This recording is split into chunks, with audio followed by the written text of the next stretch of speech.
To start off, we're going to create a slip knot. So we have our working yarn to the left and about a 7-inch tail going to the right. With your right hand, you will take the yarn and wrap it twice around your left index finger, crossing the yarn on the second wrap. Similar to tying your shoe, you're going to grab that wrapped yarn from underneath and pull tight. Then you have a slip knot. We're going to slow down that last clip so you can see once again that you pull the wrapped yarn from underneath and you have a slip knot. Don't forget, you could pause the video here.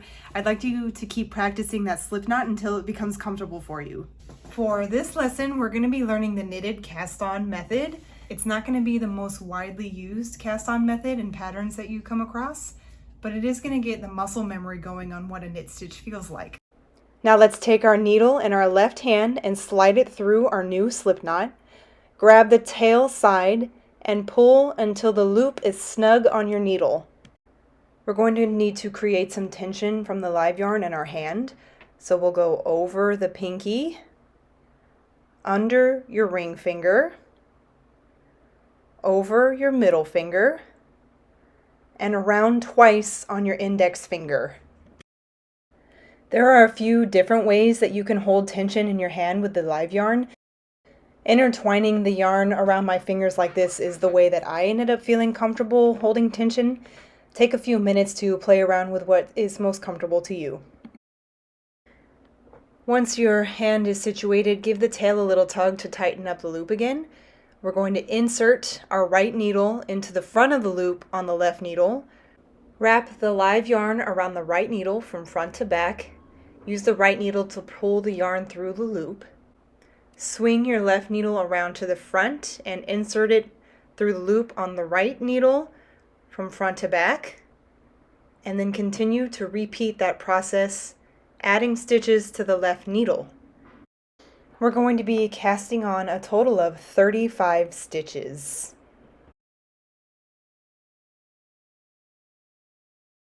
This is another good time to pause the video and re-watch that cast-on method as many times as you need until you get it right. It's okay to make mistakes, just keep practicing until it feels comfortable. One of the most important things to pay attention to when re-watching the videos is the direction that the needle is inserting through the yarn.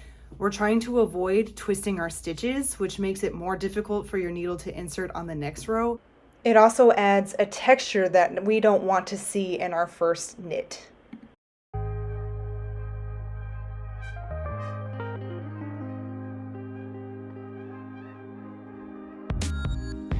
Now that we have all 35 stitches casted onto our needle, it's finally time to start knitting. Knitting is the easiest part of getting started, so create tension in your left hand with the live yarn. Just as you did with the cast-on method, we're going to insert the right needle through the front of the loop on the left needle, wrap the yarn around, and pull through.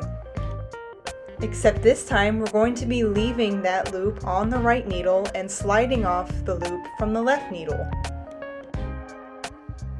There will be times when you're going to have to slide the stitches from the left needle up a little bit so they have an easier time getting released from the needle.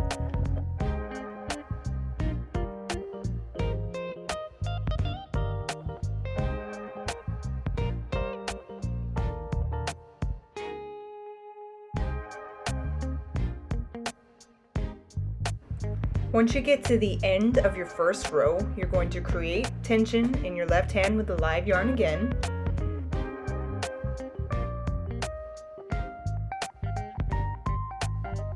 Turn your needle around and start knitting in the other direction.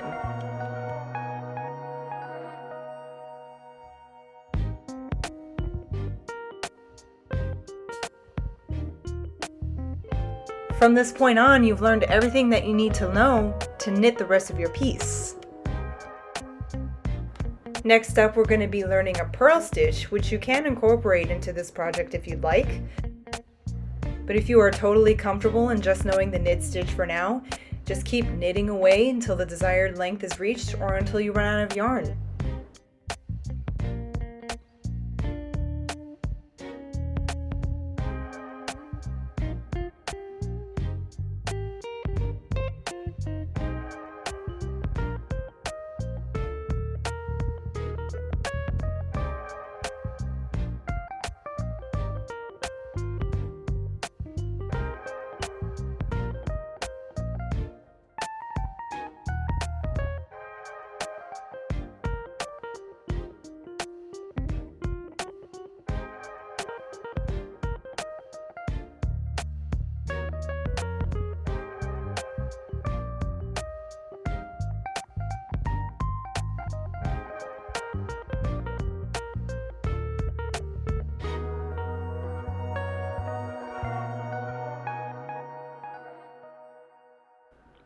For the purl stitch, you need to bring your yarn to the front of your work.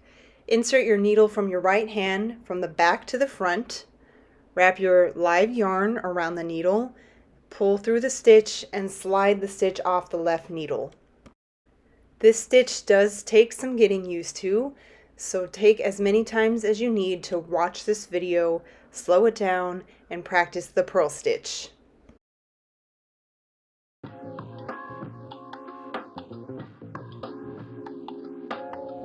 Thank you so much for choosing to learn to knit with me.